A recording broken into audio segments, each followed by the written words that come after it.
এদেশের জনগণ কিন্তু এখন এনসিপির দিকে তাকিয়েছে। এনসিপির মাধ্যমে এদেশ আবার একটি সুসংগঠিত রাষ্ট্রে পরিণত হবে। এদেশের জনগণ ভোটের অধিকার ফিরে পাবে, গণতান্ত্রিক অধিকার ফিরে পাবে, মৌলিক অধিকার ফিরে পাবে, মানবাধিকার ফিরে পাবে। এই এনসিপির দিকে কিন্তু সারা দেশের জনগণ তাকিয়েছে। তাই আসুন আমরা সকলে ঐক্যবদ্ধভাবে এই ফ্যাসিবাদ যারা উঠবে তাদের বিরুদ্ধে তীব্র আন্দোলন করে দেব।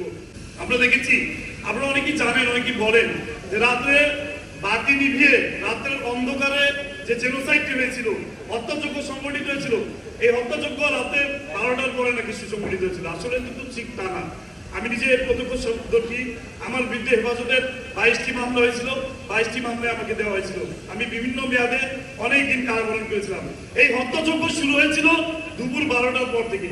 শান্তিপ্রিয় মুসলমান ভাইরা দেশ বিদেশ থেকে যখন দেশে থেকে বিভিন্ন জায়গা থেকে যখন শান্তিপূর্ণভাবে মিছিল নিয়ে অংশগ্রহণ করেছিলেন, ঠিক তখনই বাইতুল মুকাররমের মূল প্রবেশ পথে তৎকালীন আমার মনে আছে ঢাকা মহানগর দক্ষিণে স্বেচ্ছাসেবক লীগের সভাপতি দেবাশিসের নেতৃত্বে তখন সন্ত্রাসীরা, পুলিশরা ঐক্যবদ্ধভাবে সাধারণ মুসল্লিদের উপর হামলা চালিয়েছে, হত্যাযজ্ঞ চালিয়েছিল।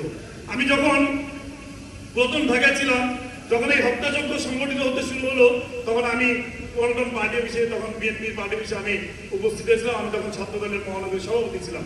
আমি দেখেছি তখন একের পর এক লাশ যাচ্ছে, শুধু একের পর এক লাশ যাচ্ছে। শান্তিপূর্ণ কর্মসূচির মধ্যে এত লাশ কেন?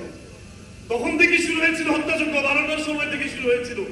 আমাদের মাননীয় তৎকালীন বিরোধী দলীয় নেত্রী দেশনেত্রী বেগম খালেদা জিয়া কিন্তু বিএনপি নেতৃবৃন্দকে রাজপথে নেমে আসার জন্য ঘোষণা দিয়েছেন, কিন্তু বিএনপির বামপন্থী নেতৃবৃন্দের কারণে সেদিন সেই আন্দোলন সফল হয়নি। কিন্তু সেদিনই এই খুনি ফাঁসিবাদী খুনি শেখ হাসিনার পতন সংগঠিত হয়ে যেত।